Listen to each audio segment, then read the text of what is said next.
Vamos, en primer lugar, con el comienzo de la ley. Os llamo la atención de una fecha que pone aquí, borrador del 3 del 12 del 2012. Bien, este es el cuarto borrador que presenta el Ministerio. ¿Qué hubo antes? Los dos primeros borradores no eran textos demasiado ambiciosos. El primer texto fue un documento de 27 páginas, previo al debate, previo a entrar en la presentación de propuestas, que el Ministerio colgó al final, en mitad de julio aproximadamente, lo colgó en su página web, lo colgó, y que luego misteriosamente desapareció y en agosto fue sustituido por el segundo documento, que son esas 50 diapositivas, 27 páginas, 50 diapositivas. ¿Qué opinión nos merece y qué criticamos de ellos? Varias cosas, ¿no? Primera cuestión, que en esos dos primeros documentos hay muy poco rigor. ¿Y por qué hay muy poco rigor? Porque si das unas cifras, si das una estadística, tienes que decir de dónde la has tomado. Si es fuente propia, si es del Instituto Nacional de Estadística, si es de la Unión Europea, ¿de dónde la ha sacado usted? Que quiero comprobarlo, que quiero contrastar, que quiero ampliar esa información, ¿no? En segundo lugar, dice informes parciales. Hay frases sacadas, por ejemplo, del informe PISA que dicen lo contrario de lo que dice el informe PISA. Claro, si yo saco una frase fuera de contexto y tal, y no digo, le hago decir lo que no quería y tal, ¿no? Y luego, pues, una serie de ideas previas, lo mal que está la situación en España en este momento, cuando, esto sí que es opinión mía, estamos en la mejor situación que ha tenido nunca este país en cuanto a educación, en la mejora, ¿eh? El problema del esfuerzo, que es que el alumno no se esfuerza, que es que se pasa automáticamente de curso, es curioso, ya lo veremos luego, mantienen los mismos criterios de promoción, los mismos. Son frases, tópicos que no se argumentan y ahí está. Pero me parece más importante esta segunda cuestión. Es decir, solo existe bachillerato, secundaria y formación profesional. No dice ni una palabra en esos dos documentos de educación infantil, ni una palabra de primaria, ni una palabra de necesidades educativas específicas, ni una palabra de compensatoria, ni una palabra de orientación. Es decir, solo parece que le preocupa secundaria, bachillerato y formación profesional. Después ha corregido en cuanto a primaria. Si hay alguna maestra o alguien que esté interesado en infantil, tengo que decir, no encontraréis nada en el anteproyecto de ley, nada. Faltan argumentos, análisis, argumentaciones, no hubo debate, había unas sugerencias, decían, si usted quiere añadir algo, escriba este correo. Pero, ¿y quién controlaba ese correo? ¿Cómo podemos saber quiénes han mandado aportaciones? Yo mandé una aportación, vamos, yo no la he visto reflejada en ningún lado, era muy crítica también. Es decir, y un dato curioso, el plazo para presentar alegaciones terminaba el 30 de septiembre y dice el Ministerio que se habían conseguido casi 10.000 aportaciones. Pero curiosamente, a primeros de noviembre sale el ministro diciendo que, a pesar de que estaba cerrado el plazo, se habían recibido 22.000 nuevas aportaciones. O sea, pues en el periodo no llega a 10.000 y fuera de plazo 22.000. ¿Cómo sabemos que eso es verdad? A lo mejor es cierto, yo no digo que no, pero déjeme comprobarlo y déjeme sobre todo que haya discusión, que sepamos lo que dice la gente, lo que aportan padres y madres, lo que dice el profesorado, lo que dicen expertos, lo que dicen, nada de eso hay. Nada de eso hay. Por lo tanto, yo creo que es un mal comienzo y desde luego no válido en absoluto para un debate, no válido en absoluto para un debate. Bueno, después de esto saca un tercer borrador. Sale un tercer borrador. El tercer borrador es muy criticado, pero muy criticado, y sobre todo es muy criticado en la Conferencia Sectorial de Educación por los consejeros de las distintas comunidades autónomas. Y entonces sale el cuarto borrador, que es el que nos vamos a centrar y el que vamos a estudiar. Bien, y empieza el borrador, el punto primero, el primer párrafo del preámbulo, a mí me encanta. A mí me encanta. O sea, es decir, los alumnos son el centro y la razón de ser de la educación. Completamente de acuerdo. Vamos, ojalá. Venga, ¿dónde hay que firmar? ¿Dónde hay que firmar? Dice, el aprendizaje en la escuela debe ir dirigido a formar personas autónomas, críticas, con pensamiento propio. Completamente de acuerdo, es lo que hemos venido haciendo y buscando e intentando. Todos los alumnos tienen un sueño, todas las personas jóvenes tienen talento, nuestras personas y sus talentos son lo más valioso que tenemos como país. Estupendo, empiezas a ver y dices, hombre, nos han hecho caso, han cambiado la orientación, luego os diré cómo empezaba el tercer borrador. Pero esto es lo que dice el Ministerio, yo os propongo, os reto, mejor dicho, a ver si sois capaces de leeros la ley, el anteproyecto de ley, y que me señaléis un solo artículo que desarrolle una medida para lograr personas autónomas y críticas, que demuestre que el alumno es el centro del sistema educativo. ¿Sí? Un solo artículo, una sola medida. ¿Cómo se concreta? O sea, os pongo un ejemplo. Dice usted que formar personas autónomas, críticas con pensamiento propio.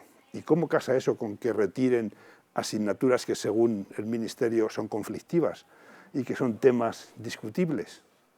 Son los que habría que plantear y que aprendan a pensar. ¿Por qué se retira educación para la ciudadanía?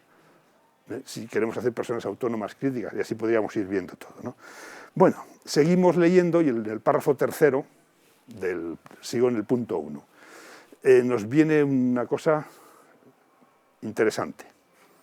Dice, todos los estudiantes poseen talento, pero la naturaleza de este talento difiere entre ellos, por lo que el sistema educativo debe contar con los mecanismos necesarios para reconocerlo y potenciarlo. Dices, qué bien. No dices, qué bien, qué bien.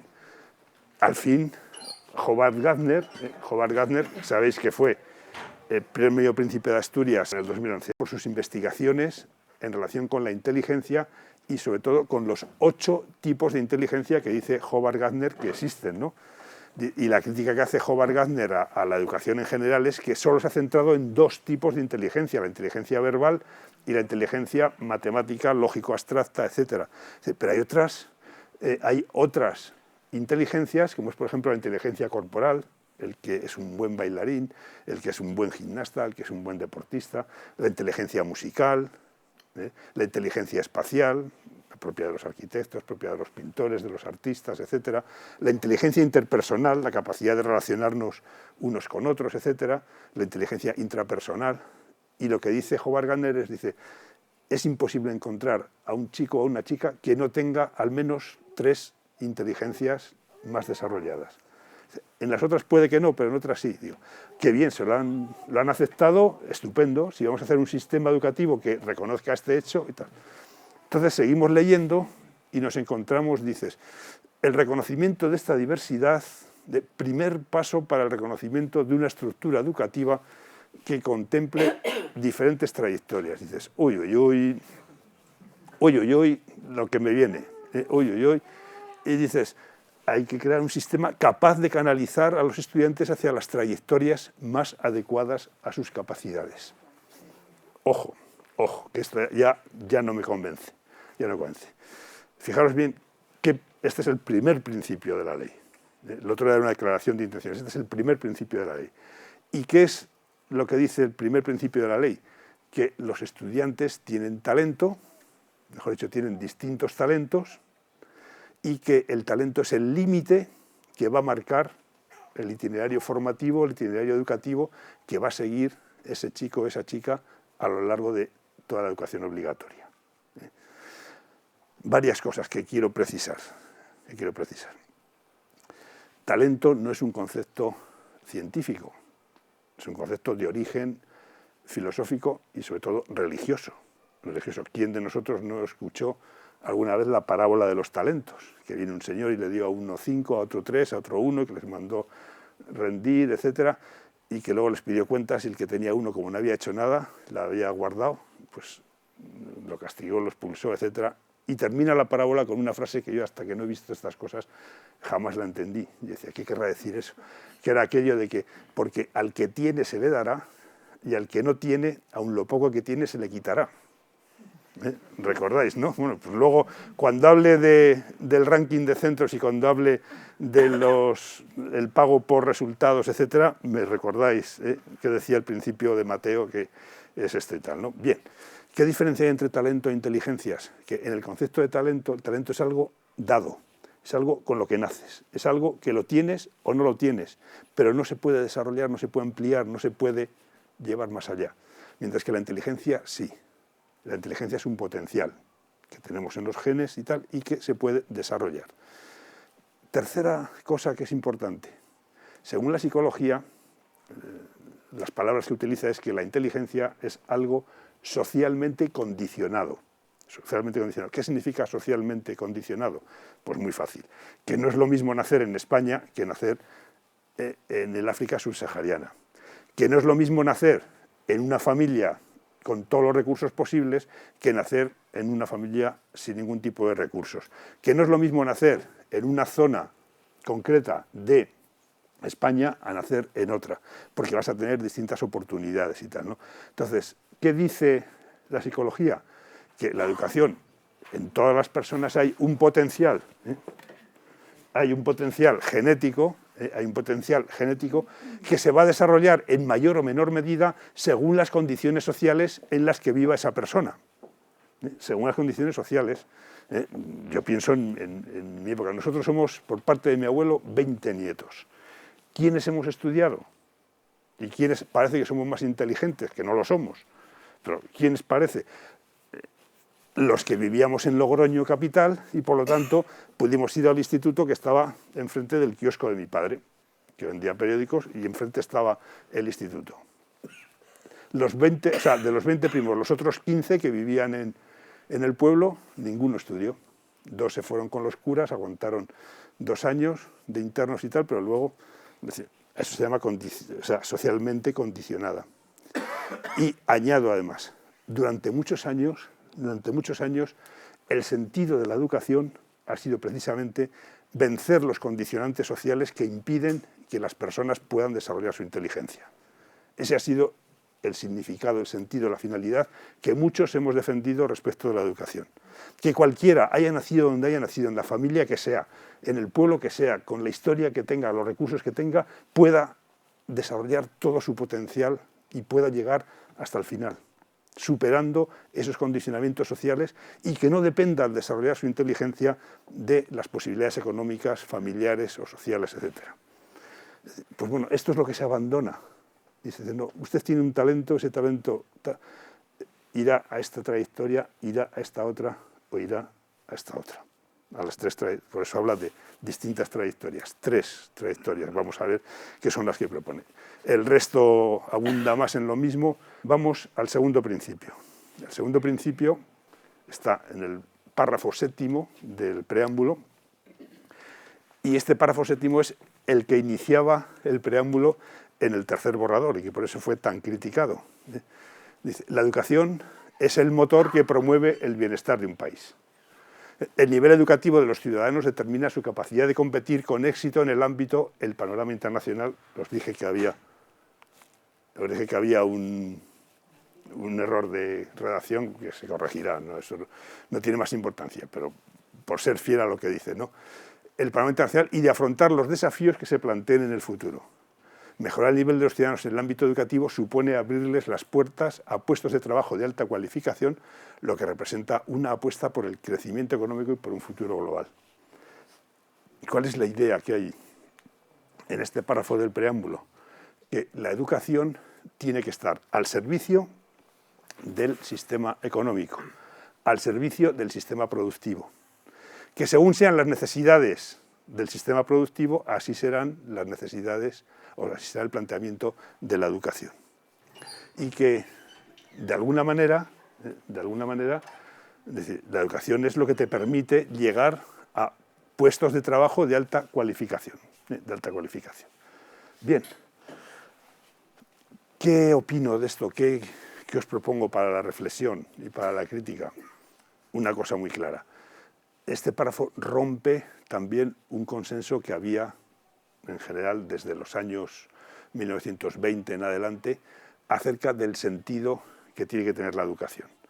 Es decir, desde que se empieza a hablar de los derechos del niño allí por 1920, luego se interrumpe el proceso por la Segunda Guerra Mundial, desde que se empieza a discutir y se llega a la Declaración de Derechos Humanos, la Declaración Universal, etc., siempre había habido un consenso en que la educación tenía dos finalidades fundamentales, y que eran las primeras, y a lo que se debía pensar. La primera, formar personas en todas las dimensiones de la palabra. Es decir, formar personas emocionalmente inteligentes, que sepan identificar sus emociones, que sepan gestionarlas, que sepan usarlas en el mejor sentido social. Persona que tenga habilidades sociales, que sepa convivir con otras personas y que sepa solucionar los problemas sin recurrir a la violencia, a base de diálogo, etc. Persona con valores, es decir, formar personas. Y segunda cuestión, que eso estaba ya en la Constitución de 1812, ya aludía a ello, es decir, formar ciudadanos y ciudadanas críticos, activos y responsables. Críticos, activos y responsables. Es decir, eran las dos dimensiones. ¿Que tiene que preparar para la vida, que tiene que buscar una salida económica? Sí. Pero que tiene que estar al servicio de la economía. Eso es lo que nos negamos. Detrás de este planteamiento hay una idea que no lo dicen, pero que se ve, por lo menos yo la veo muy claramente. Hemos escuchado durante mucho tiempo la frase de que estamos viviendo por encima de nuestras posibilidades. La habéis oído, ¿no? No sé vosotros. En mi caso os puedo garantizar que no, que en absoluto. ¿No? Bueno, pues hay también una frase, hay una idea de que hemos estudiado por encima de nuestras posibilidades.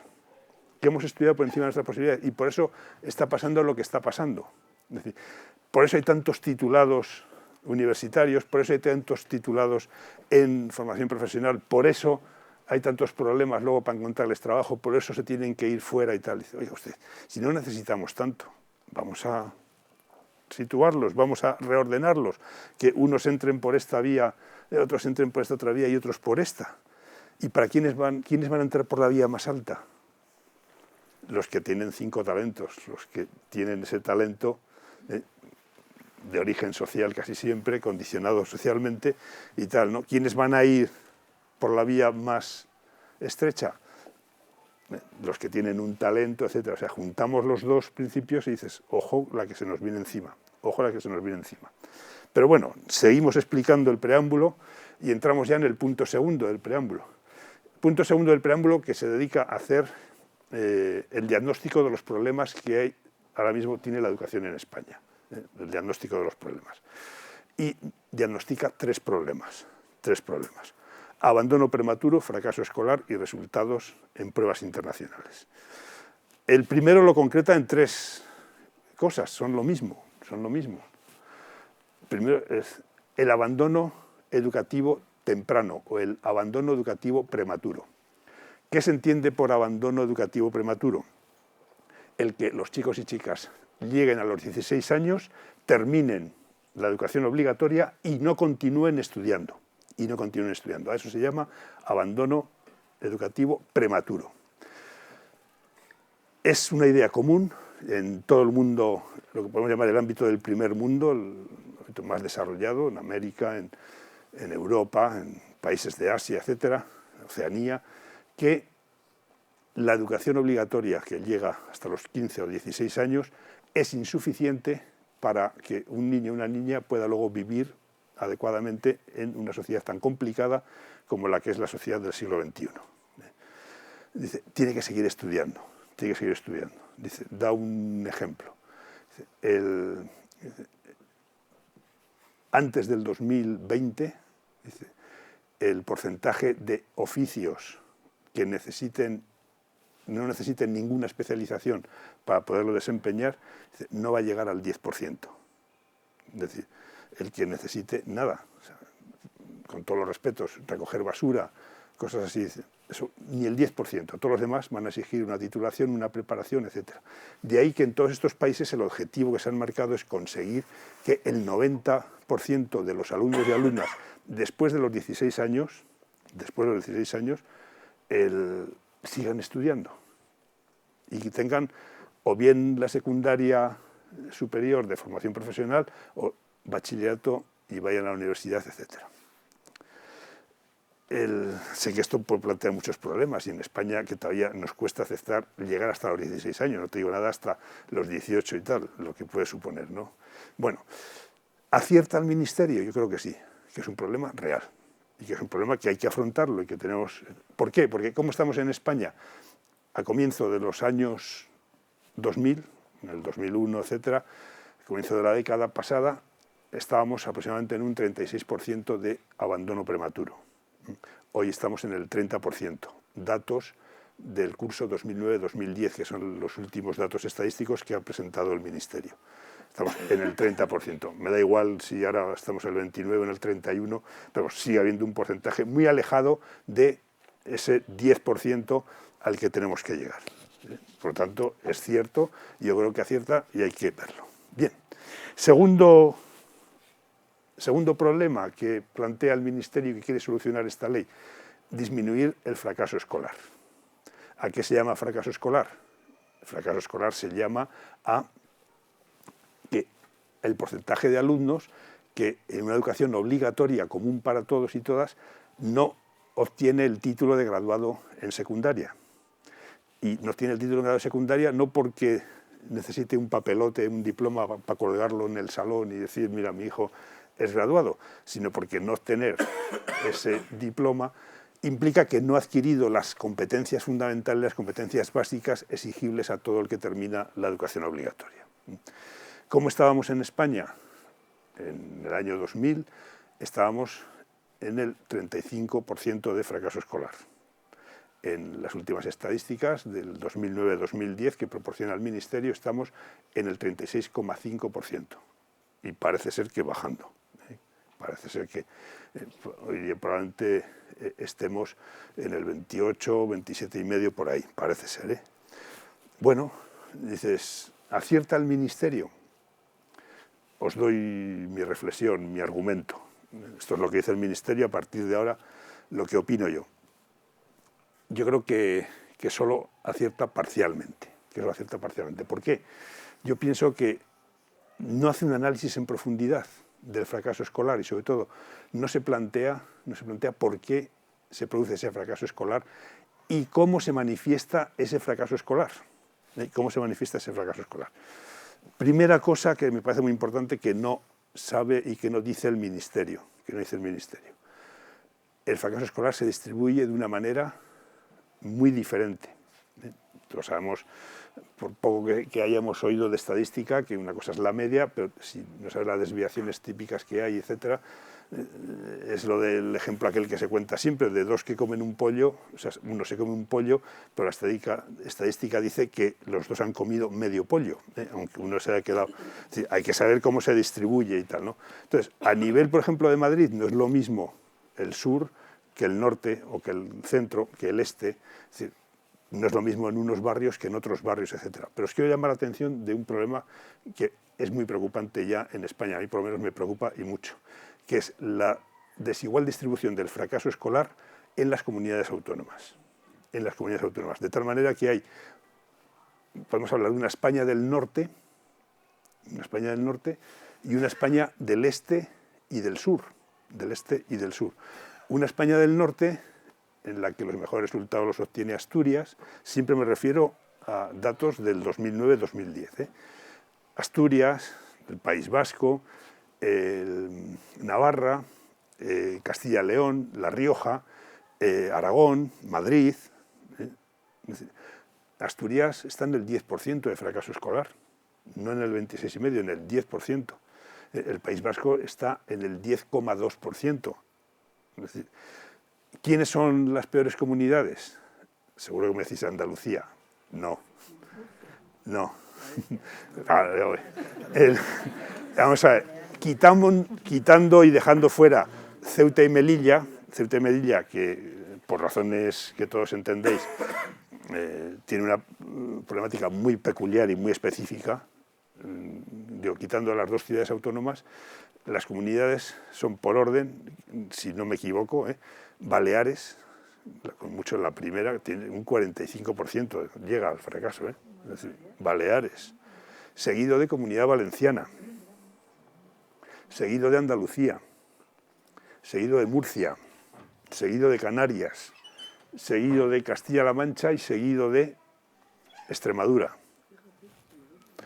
La explicación es muy fácil. ¿Por qué en Baleares hay fracaso escolar? Porque el chico tenía trabajo fácil en la construcción o en la hostelería, el turismo y todo esto. Es explicable, es comprensible y tal, ¿no? Bueno, pero mi pregunta es la siguiente, al Ministerio, se la hago al Ministerio. ¿Cómo es posible que el mismo sistema, cómo es posible que la misma ley educativa, cómo es posible que el mismo planteamiento funcione muy bien en el norte y funcione tan mal en el sur? Habrá que ver qué factores hacen que funcione muy bien arriba y muy mal abajo y en el este. Algo tiene que estar fallando. No es la ley, porque si la ley fuera tan mala, arriba daría los mismos resultados. Por lo tanto, analice usted, antes de proponer otras cosas, qué está pasando y tal, ¿no? Segunda cuestión, que no analiza el Ministerio. ¿Por qué se produce el fracaso escolar? ¿Por qué se produce? ¿Qué causas hay? Solamente me voy a detener en un factor. No tiene nada que ver el plan de estudios que le damos a los hijos e hijas. No tiene nada que ver la metodología que tenemos que emplear los docentes, las formas de evaluación, la organización de los centros, la organización de las aulas, el número de alumnos por aula, profesores de apoyo. No tiene nada que ver con eso. Os doy un dato. Cuando yo estuve en el Ministerio, de su director, llevé también el programa de convivencia. Y dentro del programa de convivencia creamos el Observatorio Estatal de la Convivencia, hicimos un estudio en secundaria que nos contestaron encuestas válidas, 23.500 encuestas de alumnos y alumnas de primero a cuarto de la ESO de toda España. De toda España. Y le hacíamos una pregunta en relación con todo esto. Fue una pregunta, los responsables, la directora técnica era María José Díaz Aguado, una catedrática de la Complutense, de Psicología, y yo en nombre del Ministerio.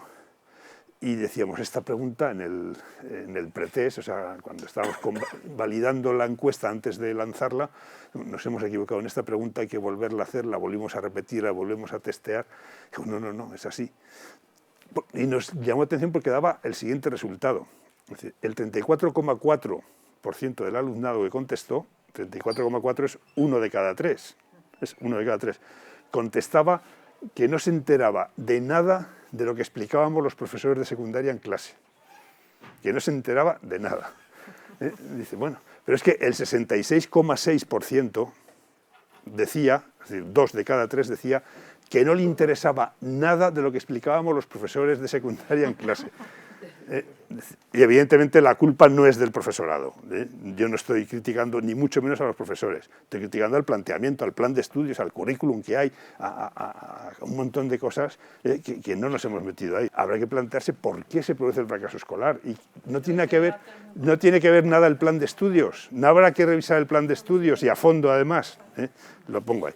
Y luego, el tercer problema, dice, mejorar los resultados de PISA. Mejorar los resultados de PISA.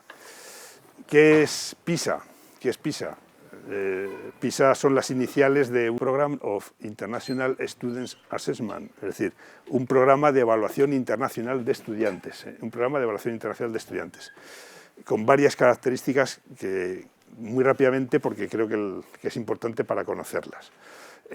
Primero, es un programa que evalúa alumnos y alumnas de 15 años, cuando tienen 15 años. ¿Y por qué a los 15 años? Porque es la edad mínima a la que llega la educación obligatoria en todos los países, en los 68 países que han participado hasta ahora en el PISA. Este año tienen que salir nuevos resultados, ya veremos, pero 15 años. En segundo lugar, no evalúan contenidos, se evalúan competencias. ¿Y qué diferencia hay? Evaluar contenidos es el modelo tradicional que todos conocemos de examen. Oye, explícame la regla de Ruffini para operar con polinomios. O dime los elementos que tiene la célula. Entonces, repetir lo que hemos enseñado, etcétera, etcétera. Competencias es la capacidad de aplicación de los conocimientos para resolver problemas de la vida diaria. Os pongo un ejemplo, muy sencillo, muy fácil de entender. Hay muchos estudios en medicina que dicen que de cada 3 personas adultas, de 20 a 70 años, que por supuesto saben leer y escribir las 4 reglas, pueden tener estudios de bachillerato, pueden ser licenciados, pueden ser doctores, da igual, pero de cada 3, 2 son incapaces de dar la dosis correcta de un medicamento a partir de la lectura del prospecto. A partir de la lectura del prospecto. Por poner un ejemplo simulado, porque no sé lo que dice, no sé, yo no tengo críos pequeños y no lo manejo, pero seguro que todos y todas conocéis lo que es el Romilar, un jarabe para la tos improductiva, la tos seca, la tos perruna que tienen los críos a veces y tal, que sufren muchísimo, que están venga a toser, etc. Y entonces vais al médico, al pediatra y dice, ala, Romilar, jarabe. Cogéis el prospecto, imaginaos que pone más o menos lo siguiente, dice, dosis, por cada kilo de peso corporal hay que dar 0,50 miligramos. Una gota equivale a 0,33 miligramos. Ahora, dele usted la dosis. Y una de dos. Le das una dosis que evidentemente deja de toser, pero porque se me la has dejado dormido por completo y tal, aunque no sea codeínico el jarabe, pero me la has dejado completamente dormido, ¿no? O al revés, sigue tosiendo y dices, vaya lo que me ha mandado. ¿Qué somos ahí? No somos competentes. ¿De qué nos vale saber muchísimas cosas si luego el problema de mi hija, de mi hijo que está sufriendo, que le veo, qué pobre, cómo le calmo, soy incapaz de eso porque no sé darle la dosis correcta? ¿De qué me vale el acumular conocimientos? Nunca le ganaremos al profesor Google en acumulación de conocimientos. Lo que tengo que saber es aplicarlos y utilizarlos, ¿no? Bien, pues PISA dice, vamos a medir esas competencias, la capacidad de aplicar los conocimientos. Y concretamente en 3. En comprensión lectora, comprender distintos textos que pueden ir desde el funcionamiento de un aparato hasta unas instrucciones para sacar libros de una biblioteca, hasta una noticia, lo que sea. Segundo, competencia matemática, utilizar los conocimientos matemáticos en la vida diaria, en los problemas de la vida diaria, y conocimiento científico, especialmente aplicar los conocimientos de ciencias a la salud propia y la salud comunitaria y al medio ambiente, a temas de medio ambiente. Bueno, si yo os pregunto cómo está España en PISA, ¿qué resultados obtenemos? Siempre dice que muy malos, ¿no? ¿Muy malos? Sí. Es una leyenda urbana, es una leyenda urbana de que en España tenemos muy malos resultados en PISA. Es falso, es falso. Estamos en la mitad. PISA califica de 0 a 1000 y España está, o sea, la media son 500, nosotros estamos 492 en comprensión lectora, por encima de Alemania, 480 en competencia matemática más bajos, pero aún así por delante de Francia, y 491 en competencia científica por delante de Italia. O sea, estamos en la media, en el pelotón. Entramos en el pelotón con el mismo tiempo que marca el primero que llega del pelotón, ¿no? Comparando, hay un sociólogo, Saturnino Martínez, que dice que si en lugar de hablar de puntuaciones académicas habláramos de estatura, es decir, pues la media sería 1,80 y España tendríamos de media 1,79. Dice, y vamos a tener complejo de enanos por medir 1,79 en relación a 1,80. Vale. Pero no nos olvidemos que os estoy contando esto para entender lo que es el PISA, ¿no? Y sobre todo para ver, ¿qué dice el Ministerio que es problema? ¿Mejorar los resultados de PISA? Dice el Ministerio, sí. Pero como estamos por la mitad, ¿qué es lo que le preocupa al Ministerio? Un dato que es cierto y que está ahí, que es el escaso porcentaje de alumnos excelentes, de alumnos del último escalón. PISA califica en 6 escalones. Bueno, son 7, pero el 1A, 1B es el mismo escalón y es los que no han alcanzado la competencia, ¿no? Y el 6º es el nivel de la excelencia, es el nivel más alto. Y Finlandia pues está en el 9, 9,5% según el año, ¿no? Es decir, está muy cerca del 10%. Los países nórdicos en general están en un 8 y algo. Corea del Sur está también en un 8%, Holanda, todo esto está en 7%, y España estamos en un 2%, en un 2%. Entonces, ¿qué le preocupa al Ministerio? No el PISA en general, sino que le preocupa fundamentalmente ese porcentaje escaso del 2%, a ver si lo podemos subir hasta el 8, 7, 8, 6, es decir, mejorar eso. Es decir, le preocupa la excelencia por arriba, que si lo unimos al principio de los talentos, al principio de la economía, etcétera, vamos sacando conclusiones, ¿no? Pues a partir de ahí, claro, los objetivos que se marcan, ¿cuáles son?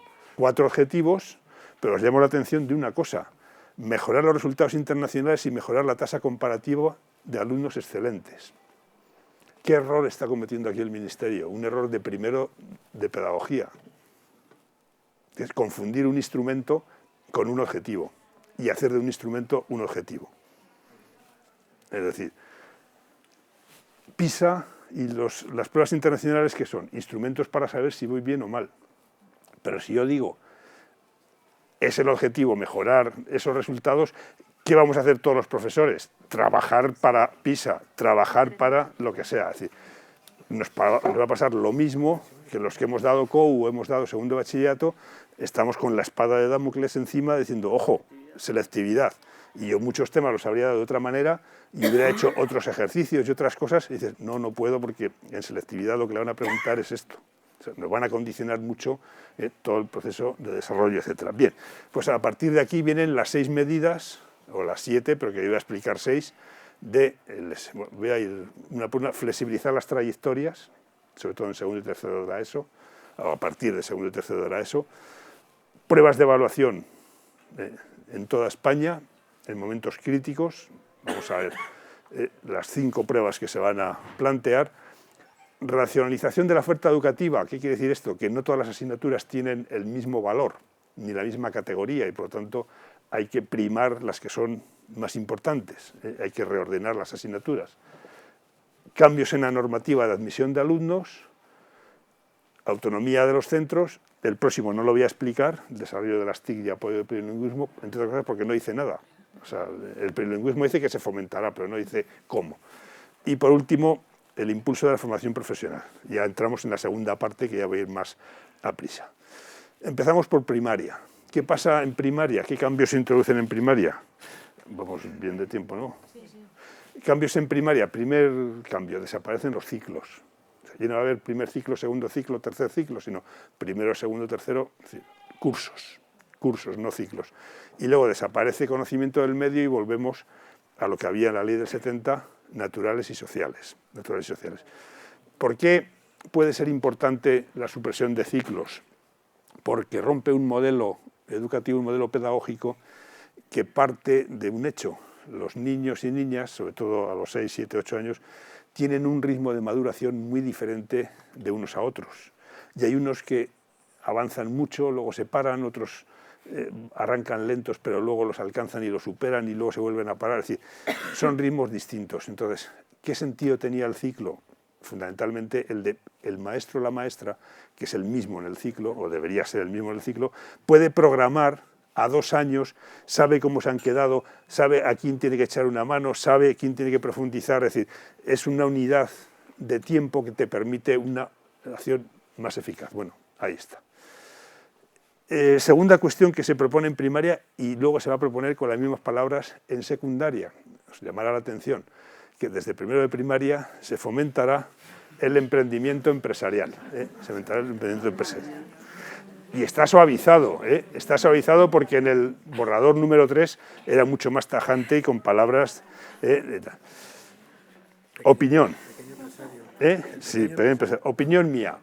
Si a mí me dijeran en esto que desde primero de primaria hay que trabajar la iniciativa, hay que trabajar la imaginación, hay que trabajar la autonomía, hay que trabajar la responsabilidad, la iniciativa. Digo, completamente de acuerdo. Pues es muchas veces se dice, fíjate, es muy listo y sabe muchas cosas a pesar de haber pasado por la escuela. O sea, que muchas veces la escuela limita y rompe y coarta muchas de estas cosas. Pero bueno, es decir, el emprendimiento empresarial desde primero de primaria. Claro, nos hace gracia, pero dices, ojo, que aquí hay algo más por detrás. Y hay dos cosas. Primera, ya se dice que a partir del año que viene, cuando se empiece a preparar el siguiente PISA, ya no van a ser 3 las competencias, sino que se va a evaluar también la competencia financiera. Segundo lugar, hay informes, y concretamente... No, lo dice PISA. O sea, PISA, que depende de la OCDE, de la Organización de Cooperación y Desarrollo Económico, y tal, ¿no? Y desde el Fondo Monetario Internacional hay informes, y Surso Torres los ha puesto en claro, en los que dicen por qué es necesario trabajar desde el primer momento esta iniciativa emprendedora. Dice, pues muy fácil, dice, porque los chicos y chicas de ahora no van a vivir en las condiciones en que estamos viviendo los adultos, las personas adultas. Yo me he jubilado y cobro todos los meses mi pensión. Yo no me he preocupado nunca de si necesito un complemento o un fondo de pensiones o no. Yo sé que iba a cobrar del Estado y estoy cobrando. Yo me pongo malo y voy al médico, el médico me manda al hospital mío, que es La Paz. Yo he estado siempre en la sanidad pública porque trabajé en la privada y en la pública, en las dos, y siempre he optado por la pública. Y te soluciona el problema. Dice, pero estos niños, dice, cuando sean mayores, ¿cuándo se van a jubilar y con qué pensión? Dice, y si están eso, ¿va a seguir existiendo la sanidad pública? Dice, conviene que empiecen ya a pensar y a tener conocimientos por lo que les pueda venir. Y dicho con un poco de coña, si me permitís, es decir, conviene que empiecen ya a saber qué fondo de pensiones le interesa más y, por lo tanto, que empiece a ahorrar desde pequeño. Yo recuerdo a mi abuelo cuando nací, claro, en el año 47, me abrí una cartilla con 5 pesetas y que todos los años, cuando cumplía, me iba metiendo 5 pesetas. Llegué a tener 100 y pico, que decía mi abuelo que era una fortuna, el pobre, ¿no? Por lo mismo, ellos tienen que empezar ya a pensar en qué fondo de pensiones, etcétera. Dice, y tienen que empezar ya pues, a saber para la sanidad, si les interesa más apuntarse a Sanitas o a Deslas o a Sisa o a DKV. Es decir, detrás hay un planteamiento de decir, ojo, que como se quita el estado de bienestar, hay que preparar y hay que trabajar eso con los alumnos. Y luego, otra novedad importante, 2 evaluaciones de diagnóstico. Las 2 evaluaciones de diagnóstico no son académicas, es decir, no van a constar en el expediente, pero tampoco van a exigir medidas concretas para aquellos que no aprueben estas pruebas de diagnóstico. Se les va a pedir medidas concretas. La primera va a ser en tercero. En el cuarto borrador habla de consecuencias para quien no la supere. En el anterior borrador decía claramente repetirá en tercero. Se repetirá en tercero. En sexto, este borrador dice que la prueba se calificará con 3 calificaciones, alto, medio y bajo. Bueno, alto, medio y bajo. Y que será un informe con el cual pasarán a secundaria, etcétera. Imaginaros que un alumno tiene bajo, por tanto tiene que tener consecuencias, y ya va al instituto con ese informe y dice, ojo, este alumno no ha aprobado la prueba de diagnóstico. No es que la media de lo que haya hecho en el curso no vale, es la prueba de diagnóstico, y entonces llegará ahí, etcétera. Pero bueno, vamos a dejar de momento a este alumno ahí, que ha obtenido el bajo, que luego lo retomaremos. En primaria pongo el ejemplo, porque se entiende mejor que en el resto, la reordenación de las materias. Es decir, ¿qué hay detrás? Que no vale todo las mismas materias, que no vale lo mismo la música que sociales, que no vale lo mismo la tecnología que la lengua. Por tanto, hay que darle distinta importancia. Y entonces se habla de asignaturas troncales. Son las más nobles, las más importantes, las que hay que dar en todos los cursos. Y en concreto, ¿cuáles son? Ciencias de la naturaleza, sociales, lengua y literatura, matemáticas y primera lengua extranjera. Y estas tienen que tener el 50% del horario como mínimo, probablemente sea más, pero como mínimo de las 30 horas que hay en primaria, 15 se deben dedicar a estas asignaturas. Yo estoy convencido que serán 20 como mínimo, convencido. Novedad, la siguiente, ¿cuáles son? Las asignaturas específicas. Asignaturas específicas. ¿Y cuáles son las asignaturas específicas? Primera, educación física o religión y su alternativa. Y luego, educación artística, segunda lengua extranjera, y esta es un horario no superior al 50%. Artística, segunda lengua extranjera y tal. Llamo la atención de una cosa, religión o valores culturales y sociales. Es un cambio importante. En estos momentos, sabéis, que la religión era optativa y es optativa. Quien quiere hacer religión, hace religión católica, muy pocos sitios pueden hacer otro tipo de religión, y el que no, pues tiene medidas de atención al estudio, en fin, es atendido, se pierde el tiempo, vamos, juntando las horas que se pierden ahí en profesores que no hacen nada, y si lo pusiéramos de refuerzo, se ganaría mucho, pero esto sí que es una opinión personal mía, fruto de muchos años de ver para qué servía esto. Bueno, ahora eso va a desaparecer, sino que tú no quieres religión, pues tienes que hacerlo obligatoriamente y se te va a evaluar de valores culturales y sociales. Y si es en secundaria, valores éticos, Dos consideraciones que os propongo para ir formándonos esta idea que tenemos y tal. Primera cuestión. Yo personalmente pienso que la religión debería darse fuera de la escuela, pero sé que es una opinión discutible y tal, ¿no? Segunda, ahí están, ahí. Y aquí también. Segunda, primera cuestión. Yo lo que no entiendo es que para que alguien pueda hacer una cosa voluntaria, tenga yo obligatoriamente que hacer otra. Es decir, imaginaros que para que alguien pueda ir a misa el domingo, dice, este va a ir a misa el domingo, y usted que no va a ir a misa va a estar en el parque recogiendo hojas o limpiando el parque. Es lo mismo, es una situación absurda. Usted quiere hacer eso, no discuto si debe hacerlo o no. Usted quiere hacer eso, tiene su hora, pues déjeme en paz. No me obliga a hacer otra cosa, usted ya lo hace, ¿no? Segunda cuestión que me parece más seria.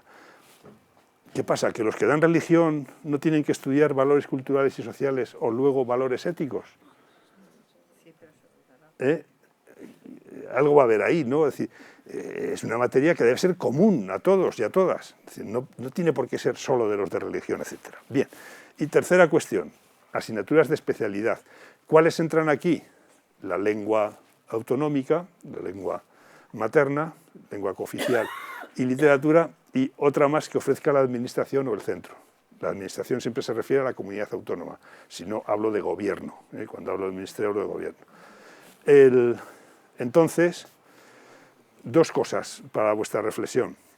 Yo creo que, en primer lugar, hay razones para criticar esto, sobre todo los que hemos vivido en frontera con el País Vasco, o tenemos familia también en Cataluña y eso.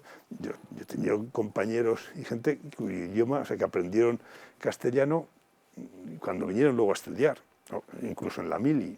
Yo tuve compañeros que no hablaban nada más que euskera, y claro, iban de sanción en sanción, hasta el arresto final, porque no entendían nada, lo del media vuelta ni nada de esto. Es decir, yo creo que hay razones suficientes, que es que para mucha gente se han educado y piensan en ese idioma concreto. Pero me parece más importante otra cosa. Es decir, yo creo que es la cortina de humo ideal hablar y discutir la lengua cooficial, que solo se ha discutido en Cataluña, que no se ha discutido ni en el País Vasco, ni en Galicia, ni en Comunidad Valenciana, ni en Baleares, solo con los catalanes. Es la cortina de humo para que discutamos eso y no discutamos las medidas gordas, que hay cambios importantes, pero las medidas gordas vienen ahora, y son importantísimas y fundamentales. En secundaria, ¿cómo se organiza secundaria? En dos ciclos, pero no como ahora, sino que el primer ciclo va a tener primero, segundo y tercero. Y en tercero se les va a pedir a los alumnos que elijan entre matemáticas académicas y matemáticas aplicadas. Ya en tercero, ya os explicaré ahora lo que es. Y en cuarto, el cuarto es el segundo ciclo, es decir, el segundo ciclo es solo un curso, que es cuarto, que dice fundamentalmente propedéutico. ¿Qué significa propedéutico? Preparatorio. Es decir, que prepara para lo que viene después, que va a preparar para lo que viene después. Y en concreto, ¿qué viene después? Pues que cuarto se va a organizar en dos itinerarios diferentes. Un itinerario de enseñanzas académicas y otro itinerario de enseñanzas aplicadas. El itinerario de enseñanzas académicas va a llevar a bachillerato. El itinerario de enseñanzas aplicadas lo va a llevar a formación profesional. Por tanto, dos vías diferentes. Eso. Dice, no son vinculantes las opciones de tercero. O sea, no es ¿y qué opción tiene en tercero? Matemáticas aplicadas o matemáticas académicas. Claro, matemáticas académicas, pasar a matemáticas, a cuarto de enseñanzas aplicadas, lo veo posible. Pero pasar de matemáticas aplicadas a matemáticas académicas en cuarto, lo veo muy difícil. Mi experiencia docente es que muy raro es el que lo supera y tal, ¿no? Y entonces, en esos itinerarios va a haber unas troncales, y en las troncales hay unas comunes a los dos, que son geografía e historia, lengua castellana, matemáticas académicas y primera lengua extranjera. Y dos a elegir entre biología, economía, física y química y latín. En las de la opción aplicada, las primeras, el grupo es el mismo, salvo las matemáticas, que no son académicas, sino que son aplicadas. Y luego dos a elegir entre ciencias aplicadas, iniciación a la actividad emprendedora y empresarial, y la tecnología. Y aprovecho para decir una cosa, la tecnología solo aparece aquí. Yo creo que es un error que se corregirá. Quiero pensar bien y que es un error material, pero se han olvidado de la tecnología en secundaria, no sale. Quiero pensar que es un error material. Bueno, luego hay otras asignaturas, pero como esto va a cambiar mucho, no... Bueno, vamos a coger al alumno aquel, que recordáis, que terminó sexto, no ha repetido ni nada, pero evaluación de diagnóstico bajo. Pasa a primero. En primero, pues muy bien, tal, parece, empiezan las dificultades poco a poco, tal, a lo mejor tiene hasta que volver a repetir primero, y eso, llega a segundo, y entonces, ¿qué se le ofrece? Se le ofrece este programa de mejora del aprendizaje y del rendimiento. Programa que viene a sustituir a los programas de diversificación. ¿Qué son los programas de diversificación? Una manera de trabajar con los alumnos y alumnas que no tienen que dar 11 asignaturas o 12 asignaturas, sino que se juntan una serie de ellas. Concretamente, que no tiene que dar matemáticas, que no tiene que dar física, química, biología, geología, tecnología, etcétera, sino que todas ellas forman el ámbito científico-tecnológico. Y lo mismo con lengua, geografía, historia, etcétera, que forman el ámbito sociolingüístico. Y lo más importante, en lugar de tener 11 profesores distintos, los ámbitos se lo da cada uno un único profesor o profesora que, como les da 9 horas en cada ámbito, está con ellos todos los días, normalmente su tutor, está más tiempo, no se despistan tanto, se insiste mucho en lo fundamental, etc. Era un programa que estaba funcionando muy bien. Bueno, pues lo que propone la ley es que este programa, que antes empezaba en tercero y casi siempre se hacía en cuarto, se adelante a segundo. Y a mí esto me parece un acierto total. Es una manera más de estudiar y me parece importante que se haga. Lo que no me parece tan importante, y me parece que es un fallo gordo, es dirigido a alumnos que presenten dificultades de aprendizaje no imputables a falta de estudio. Es decir, dirigido a alumnos y alumnas que quieran pero no puedan. El que quiere pero no puede. Por decirlo de alguna manera, el que tiene 2 talentos y medio. El hombre se esfuerza, no llega y tal. Vamos a ver, ¿no? ¿Por qué critico esto? Por mi experiencia, yo trabajé la tesis precisamente sobre los problemas de disrupción en las aulas, las dificultades para dar clase en secundaria. Tengo una base de datos de más de 20.000 partes de expulsión de clase en la Comunidad de Madrid. Os podéis imaginar lo que sale de 20.000 partes de expulsión de clase. Y una de las cosas que se ve enseguida es decir, que el alumno aprende a no querer y que el alumno va desarrollando una actitud de decir, si es que estoy fracasando, si es que suspendo, si es que tal. Pensad en el estudio que os comentaba antes del Observatorio Estatal de la Convivencia. Si 1 de cada 3 no se entera de nada de lo que está en clase, ¿qué hace? Pues está allí en clase en cuerpo mortal, pero su imaginación y su neurona está pensando en tal, eso, en la niña de primero, a ver si ahora al salir quedo con ella para ir a... está pensando tal. Cuando se aburre de estar allí pasivamente, empieza a molestar, y cuando ya se aburre y se cansa de molestar, 172 formas distintas tengo localizadas de interrumpir y no dejar que el profesor o la profesora dé clase. Pues entonces ya sigue y se va, empieza a faltar, absentismo, etcétera, etcétera. ¿Qué puede pasar? Que nuestro alumno que tenía el nivel bajo, se recupere, apruebe y diga, qué bien, se incorpora a cuarto. Pero puede pasar también que ese alumno, por más que estamos intentándolo, por más que le ofrecemos este programa, sigue muy mal, no va a obtener el título de graduado. Entonces, ¿qué pasa con este alumno? Pues que lo metemos en la formación profesional básica. Porque como no va a llegar al desarrollo adecuado y no va a titular, pues formación profesional básica. ¿En qué consiste la formación profesional básica? Fundamentalmente en una cosa, que solo garantiza un título profesional de competencia nivel 1, es decir, la competencia mínima contemplada en la Unión Europea. Viene a sustituir a los programas de cualificación profesional inicial, los PCPIs, pero con dos diferencias. En los PCPIs actuales puedes hacer un módulo que te permita ir al graduado en secundaria, puedes obtener el graduado en secundaria. Eso desaparece. Y en segundo lugar, a diferencia de los PCPIs, esto es un camino terminal. Acabado. Has pasado los 16 años, se te da este título de competencia profesional y se acabó. ¿Puedes pasar y puedes seguir estudiando ciclo formativo? No. Tienes una de dos. O sacar el título por adultos de graduado, o hacer un curso y presentarte al examen de ingreso, y si lo apruebas, bien. Pero es una vía terminal. Los que tenían un talento llegan aquí y ya está. Se acabó para ellos. ¿Recordáis qué porcentaje estábamos hablando de repetidores? Hablamos del 26,5%. Pues os imagináis que más de una cuarta parte del alumnado entre en esta vía, sin salida, que no le lleva a ninguna parte. Bueno, ahí lo dejo, para discutirlo después. Seguimos, nuestro alumno tiene más suerte, etcétera, hace el bachillerato, hace primero la secundaria, termina cuarto, sea por el itinerario de académico o el itinerario de aplicadas, y entonces dice, ¿obtiene el título? No. Ha aprobado cuarto, pero no tiene el título. ¿Qué tiene que hacer para obtener el título?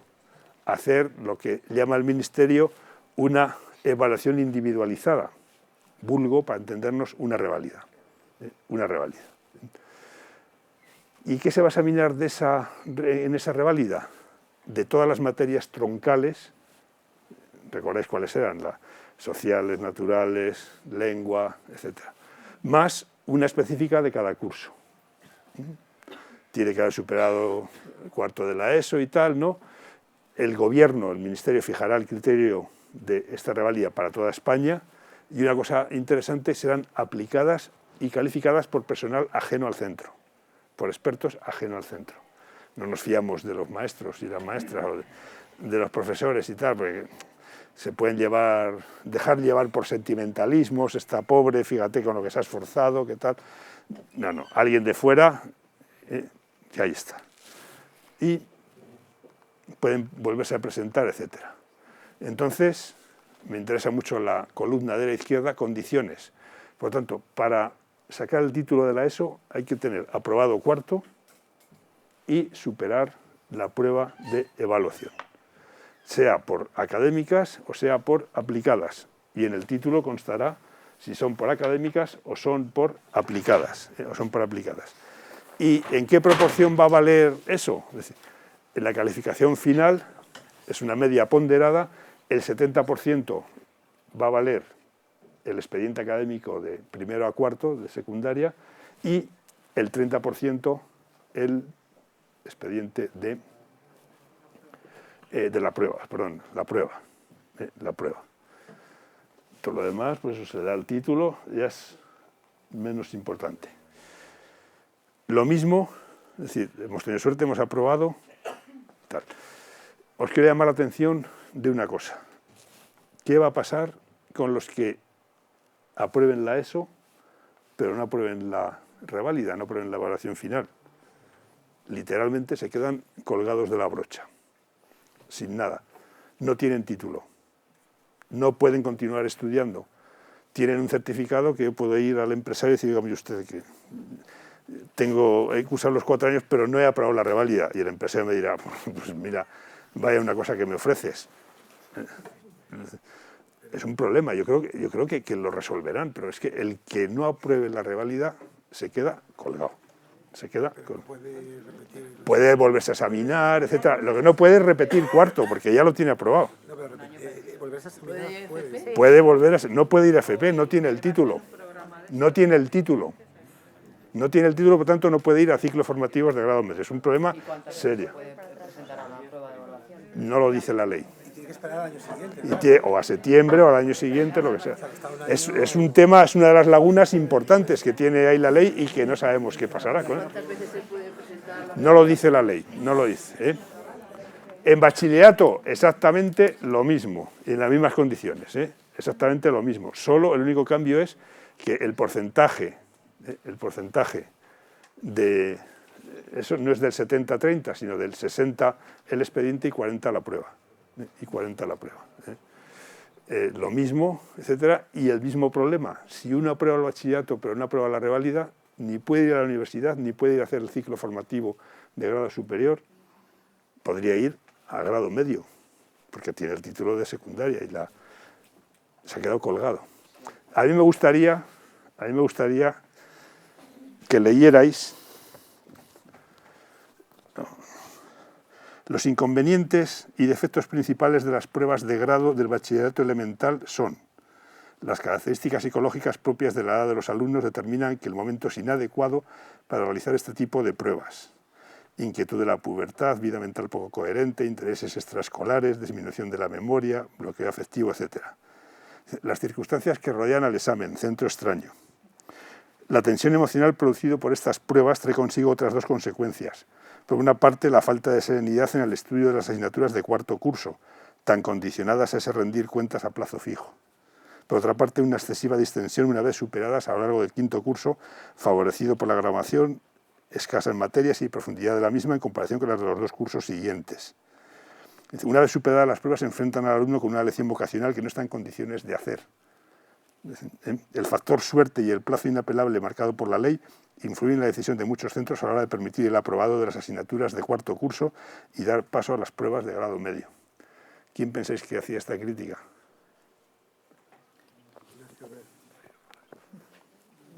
El libro blanco de la educación, que se edita en el año 1969 y que pone fin en la Ley General de Educación a las reválidas de cuarto, examen de ingreso. Reválida de cuarto, reválida de sexto, que al menos nosotros nos tocó hacer. Es decir, volvemos a un planteamiento anterior al 70, o sea, a los años 60. Y lo dice un libro tan nada sospechoso como que está hecho por un ministro de Franco. O sea, que no es que sea precisamente muy progresista. Estamos en bachillerato. Bueno, hemos tenido mucha suerte, nuestra hija es lista, ha pasado adelante. ¿Y qué pasa? Ya a la universidad, ¿no? O a ciclo formativo de grado superior. Dices, no. Ni a la universidad ni a grado formativo de ciclo superior. Ninguna de las dos cosas. ¿Qué tiene que hacer? Dice, una prueba, o sea, la universidad puede exigirle una prueba. Otra más. La quinta prueba externa. Decir, oye, vamos a ver, ¿tú quieres estudiar medicina? Pues muy bien. El 7 de julio, San Fermín, en la Complutense, en la Facultad de Medicina, examen de química y de biología. ¿Y tú quieres estudiar arquitectura? Pues el 8 de julio en la escuela superior, lo mismo. Examen de, como eres de arquitectura, pues de dibujo técnico y de matemáticas. Y si es de derecho, dice, excepcionalmente, si habéis leído la prensa, ya están las universidades hablando y juntándose para ver qué tipo de prueba, para que esté preparada, para empezar cuanto antes, etc. ¿Qué se ha conseguido en el cuarto borrador? Una cosa, que la prueba que se haga en una universidad valga para las universidades de la propia comunidad autónoma. Es decir, que si tú te examinas en la Complutense, te vale para Carlos III, para la de Alcalá, para la Autónoma. No está todavía garantizado que el que haga la prueba en Madrid pueda examinarse o pueda ir a cursar medicina a Sevilla o a Canarias o al País Vasco, a donde sea. No está garantizado. Otra cosa es que se pueda garantizar o no. Vale. Bueno, formación profesional, que decía que había cambios, etc. La formación profesional básica, es a donde ha ido el alumno que no podía y tal, tiene que tener 15 años cumplidos y no más de 17, haber cursado segundo de la ESO. Yo creo que puede haber chavales que se pasen de los 17 años y que no entren. A nada que nos descuidemos, si repiten al final, pueden tener los 17 y decir, no puedes hacer esto. Y entonces sí que se quedan colgados. Pero bueno, ciclos formativos de grado medio. Título de eso por enseñanzas aplicadas, para entrar, ¿no? O título de bachiller, o FP básico más prueba, es decir, tienes que preparar, va a ser el negocio redondo de academias, para preparar para prueba de acceso más 17 años, curso específico, y una cosa que llama mucho la atención, es decir, si se supera la demanda, prueba específica. Es decir, si hay más demanda que plazas ofertadas, se tienen que examinar. ¿Sabéis cuántos han quedado fuera este año en Madrid? Más de 10.000. Más de 10.000 para FP. Por lo tanto, imaginaros lo que puede suponer un proceso en el que tienes que descartar a 10.000 alumnos y alumnas. No, yo no me gustaría hacer esa prueba, ni estar en el pellejo de quien tuviera que hacerla, etc. Pero vamos con los ciclos de grado superior. No habléis de módulos, que el módulo es una asignatura del ciclo, pero se ha quedado y todo el mundo dice, ha hecho un módulo, no, ha hecho un ciclo con varios módulos. ¿Me explico? Es la costumbre que hay, pero bueno. Dice, ser admitido por un centro tras superar el procedimiento de admisión. ¿Y qué va a consistir ese proceso de admisión? No lo dice la ley. Decía, pues igual que para la universidad, pues aquí habrá otra prueba específica. Es decir, ¿tú quieres hacer análisis clínicos? Pues venga, examen de química y de biología. ¿Tú quieres hacer...? O una entrevista como de trabajo. O sea, no.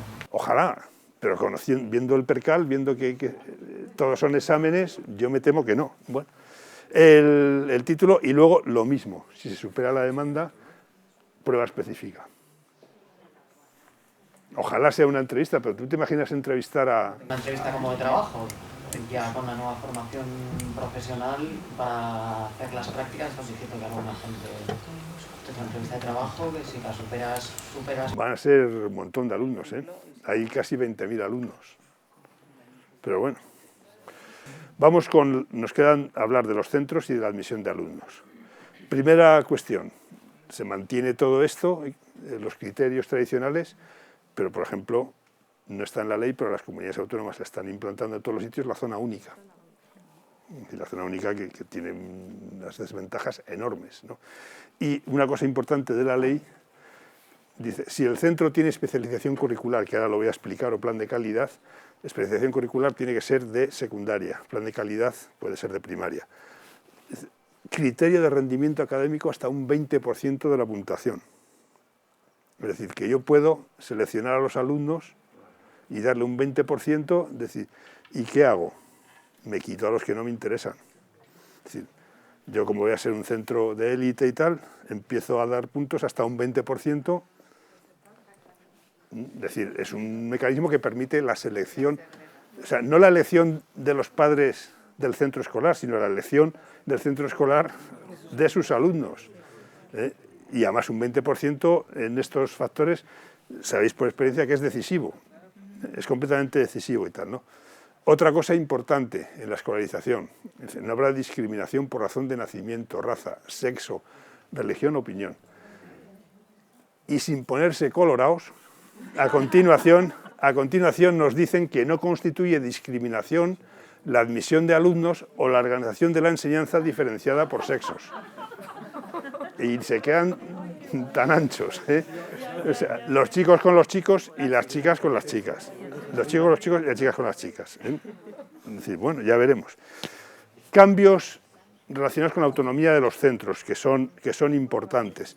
Primera cuestión, o sea, la ley legaliza muchas prácticas que están haciendo la Comunidad de Madrid, sobre todo, que no tenía ninguna base legal, pero las legaliza, les da una base legal. Primera cuestión que legaliza, que ya no hay obligación de ofrecer plazas públicas suficientes en los centros de nueva población. En Las Paus, en San Chinarro, en todo eso no. En Tres Cantos, se da el terreno, construyen un concertado, no tiene obligación. Si le interesa a la administración, lo hará, si no, no. Un tema grave, un tema muy grave. Conciertos.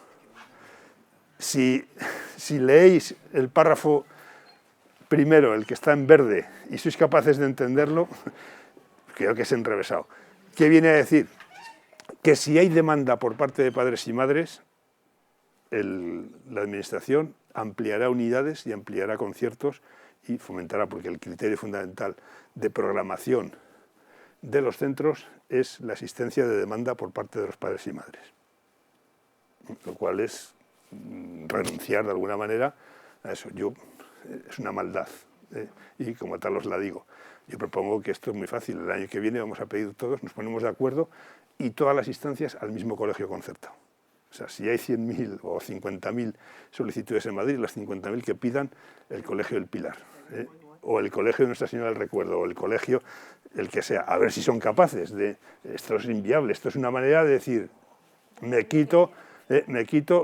despreocupo de lo público, si tengo que cerrar centros públicos los cerraré, y a la concertada para arriba. Autonomía de los centros.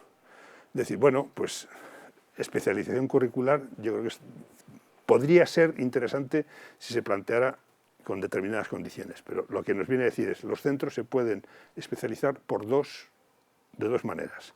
Una, por materias, y otra, por alumnos.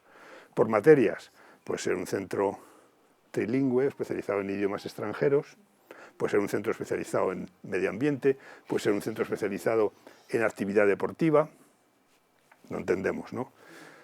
Por alumnos, ya lo entiendo, va a haber centros va a haber peleas por coger los alumnos con más dificultades, los alumnos que más le cuestan, los alumnos que pertenecen a la clase social más baja, etcétera.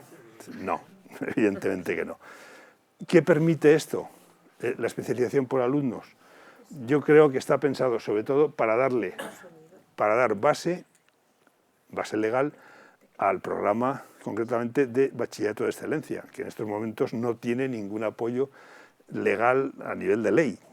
Tiene decretos, pero un decreto se tiene que apoyar y tiene que tomar derecho de la ley, no de... yo creo que va fundamentalmente por esto. Consecuencias de la especialización. Yo digo, si se garantiza a todos la igualdad, sean públicos, sean concertados, adelante, pero no, usted búsquese la vida. Los concertados pueden recurrir a determinadas cuotas, etcétera, los públicos no. Entonces se añade un apartado que lo que viene a decir es decir, bueno, en coherencia, es decir, como el centro se ha especializado, el director podrá poner condiciones no solamente para la admisión de alumnos, sino también para seleccionar al profesorado. Es decir, rechazar la incorporación a puestos en entidad de personal docente procedente de las listas centralizadas y proponer profesores que han trabajado en ellos y sean necesarios para su continuidad. Vamos a ver, si a mí me dicen, vamos a cambiar el concurso de traslados para conseguir equipos docentes que vayan a llevar un proyecto y tal, yo completamente de acuerdo. Si a mí me dicen, vamos a flexibilizar esto y darle competencia a los directores, siempre y cuando se respeten los derechos y se negocie con los sindicatos o con una comisión, con quien sea, para garantizar todo esto, completamente de acuerdo, pero que el director sin más pueda hacer eso, yo os lo digo, es una anécdota, no es una categoría, pero el primer director que yo tuve, allá en los años 70, echó a la interina, que tenía que dar clase conmigo, porque suspendió a su hija, en junio y en septiembre. Es decir, es una anécdota, no digo que todos vayan a funcionar así, y realmente es un caso extremo. Pero bueno, es decir, estaba en sus competencias y nadie le pudo decir nada. El consejo escolar deja de ser decisorio y pasa a ser un órgano consultivo, un órgano meramente opinativo, un órgano que informa, que sugiere. ¿Quién tiene todas las competencias a partir de ahora? El director. El director, que decide todas las competencias que tenía el consejo escolar, pasan al director y puede decidir de todos los temas económicos, de proyectos, de personal, de admisión de alumnos, etcétera, etcétera. Pero, ¿y cómo va a ser nombrado ese director? Pues, aunque está dicho de una manera muy enrevesada, una comisión desde la administración y del centro. Y dice, y del centro inferior, una proporción mayor del 30, inferior al 50%, es decir, que siempre va a estar en desventaja. Tú puedes participar, pero el que va a nombrar al director soy yo. ¿Que hay que hablar de la dirección, que hay que reforzar algunos aspectos de la dirección? Estoy completamente de acuerdo, vamos a hablarlo. Lo que no admito es el paso al otro extremo y tal, ¿no? Bien, valoración personal del anteproyecto son nuevas propuestas educativas que las hace el Ministerio, pero que muchas de ellas se han implantado o se están avanzando y se están adelantando por parte de la Comunidad de Madrid. Por eso pongo las dos fotos, que son una revisión a fondo del sistema educativo y que yo creo que son un proyecto de retroceso, nos retrotraen a los años 60. No ya a los 70, no, a los años 60, muchos de los planteamientos y muchas de las propuestas que hacen y tal. Yo me planteo, ¿es necesaria una nueva ley? Yo pienso que no. Es decir, ¿cuánto va a durar? Pues hasta que cambie el gobierno. Es decir, de luego con estos planteamientos es muy difícil llegar a un acuerdo. El anterior ministro, me consta, que había 155 puntos de acuerdo y que estaban a punto de ser firmados cuando se echaron para atrás.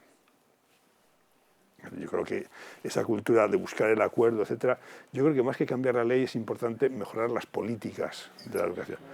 El PROA, por ejemplo, que prácticamente no se ha suprimido del todo, pero casi ha desaparecido. Es decir, políticas concretas que incidan en los problemas y que busquen la solución, etcétera, ¿no?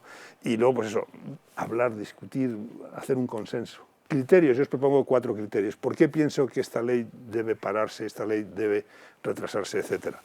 En primer lugar, yo creo que la educación es un derecho básico, es un derecho fundamental que hay que garantizarle a todos los alumnos y a todas las alumnas. Y no es un bien que sale al mercado y que quien tenga dinero lo pueda comprar y el que no, no. Si es un derecho, hay una obligación de garantizárselo a todos. Y el derecho a la educación, desde el punto de vista de los derechos humanos, ya no se plantea como derecho a una plaza escolar, sino que se plantea como derecho al éxito escolar, y a que todos terminen en la línea que veíamos al hablar de los problemas. La ley opta clarísimamente por lo contrario. En el punto primero del preámbulo habla de clientes, habla de beneficiarios y no habla de derecho o de sujetos del derecho a la educación, lo cual me parece que es importante. La segunda ya lo he dicho. ¿Para qué sirve la educación? ¿Para seleccionar a los mejores? ¿O para compensar las desigualdades de origen y que todos puedan desarrollar adecuadamente sus posibilidades? La ley está clarísimo, no creo que necesite explicar por qué opta. Tercera cuestión, la obsesión por la excelencia. ¿Pero excelencia para quién? ¿Para unos pocos? Es decir, excelencia como igual que nos pasa las viviendas de alto standing. Yo no podría vivir en La Moraleja, aunque, bueno, salvo que me tocara la lotería y es imposible, porque no juego. O más bien una excelencia que todos comparten. ¿Quién está en desacuerdo en que hay que buscar la excelencia, que hay que buscar la mejor educación para todos y todas? Todo el mundo estamos de acuerdo, pero además eso es decir, la mejor educación, pero para todos y todas. ¿Eres un utópico? No. Vamos a Finlandia, 97% de chavales y chavalas que promocionan, ¿no? Solo se quedan los que han tenido algún problema ajeno al centro, un problema de salud, una enfermedad, un accidente de tráfico, son los que no titulan. O sea, es posible garantizar, y ahí están los resultados de Finlandia, con un planteamiento distinto. Y por último, el sentido e importancia de la escuela pública. La escuela que es de todos, para todos, que admite a todos, por lo tanto, que es gestionada por todos, y que dices, bueno, pues, ¿qué sentido tiene esa escuela pública? ¿Va a ser la institución que garantice el derecho a la educación, o va a ser una institución reservada para la beneficencia, para los que queden fuera del circuito de la privada, de la concertada, etcétera, una cosa residual, etcétera? En Madrid en los últimos años se ha invertido la proporción de alumnos y de alumnas. Yo cuando pienso, decir, esta es la educación que reservamos y que le vamos a dar a los que vienen detrás, a nuestros hijos, nuestras hijas, nuestros nietos, realmente vamos a tolerar esa segregación en tres grupos, los problemas sociales que va a suponer, etcétera, etcétera, o podemos insistir, podemos intentar que se pare, que se pueda hacer de otra manera. Yo pienso y creo firmemente en ello. Yo creo que hay que hacer dos cosas. Lo primero, contarlo.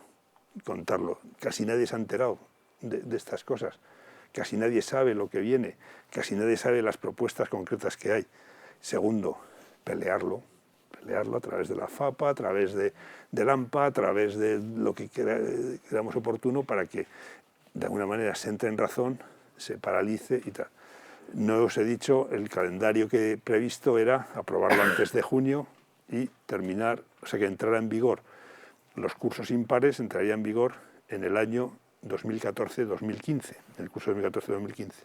Y los cursos pares, segundo, cuarto, sexto, segundo de bachillerato, cuarto, y la reválida de bachillerato y las reválidas entrarían en el 2015-2016.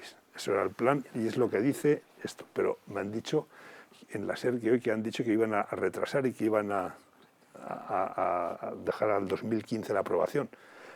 No me lo acabo de creer por una razón. Están muy escarmentados.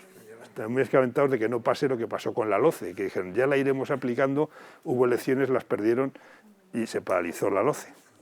Y por eso me ha extrañado, pero no lo sé. Ya veremos a ver qué es lo que dicen, ya está. Bueno, pues termino. Esta es la asociación nuestra de convivencia, que trabajamos sobre todo temas de convivencia, resolución de conflictos, formación de alumnos mediadores, y que editamos una revista que ponemos a vuestra disposición, ¿no? También hemos hecho material de formación en convivencia para las AMPAs, que imagino que lo conoceréis. Os dejo mi correo electrónico para los que queráis las transparencias, os las mando. Si queréis alguna otra cosa, algún otro documento, etcétera. Muchas gracias.